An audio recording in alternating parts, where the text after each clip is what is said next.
नमस्कार मित्रांनो. काल गुरुपौर्णिमा होती. प्रत्येकाने गुरुपौर्णिमा सेलिब्रेट केली असणार आहे. आपल्या गुरुवर्यांना ज्यांना तुम्ही गुरु मानता, त्यांचा फोटो स्टेटसला ठेवला असणार किंवा त्यांना पर्सनली जाऊन भेटले असणार. ह्या गोष्टीमध्ये आपल्याला अभिमान वाटतो आणि ती चांगली गोष्ट आहे. आपली संस्कृती, आपला सण आहे. पण या गुरुपौर्णिमेच्या नावाखाली ना एक फालतूगिरी जी चाललेली ना आपल्या समाजामध्ये, मला त्याबद्दल बोलायचं आहे. ती फालतूगिरी म्हणजे काय, की या सणासुदीची मस्करी करून स्टेटस टाकणे. मित्र मित्र म्हणून माझ्या आयुष्याचं वाटोळं लावणाऱ्या मित्राला पण गुरुपौर्णिमेच्या शुभेच्छा.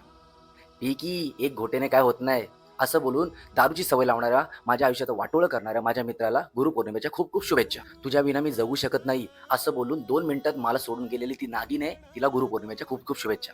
अरे, हे आपले सण आहेत, आपली संस्कृती आहे. तुम्हीच जर असे स्टेटस ठेवत असणार, तर तुम्ही काय अपेक्षा करता, की कुठला दुसरा व्यक्ती आपल्या सणांचा, आपल्या संस्कृतीचा आदर करेल? कोणी नाही करणार. का करेल कोणी? आपल्यालाच आपल्या सणांची, आपल्या संस्कृतीची किंमत नाहीये आणि त्याच्यानंतर जर कोणी बोलायला लागलं ना, तर त्याला पण समोरनं आपणच बोलतो, "तू आम्हाला अक्कल देऊ नको. तू आला लय मोठा शहाणा." मी कोणाला अक्कल देत नाहीये. पण मला ज्या गोष्टी वाईट वाटतात, त्या मी बोलतो ना. आता अजून एक गोष्ट होईल बघा. काही दिवसांनी ना नागपंचमी आहे. तर मी 2-3 वर्षापासून बघतोय, काही नालायक, काही बुरसटलेले लोक नागाचा फोटो स्टेटसला ठेवतात आणि मागे गाणं लावतात. भाईचा बर्थडे, भाईचा बर्थडे, भाईचा बर्थडे. अरे, तो सण आहे आपला, ती संस्कृती आहे आपली. आपण तिकडे दात काढतोय, आपण त्याची मस्करी करतोय आणि आपण अपेक्षा ठेवतो, की दुसरे लोक आपल्या संस्कृतीची किंमत ठेवतील. तर लोक का किंमत ठेवतील?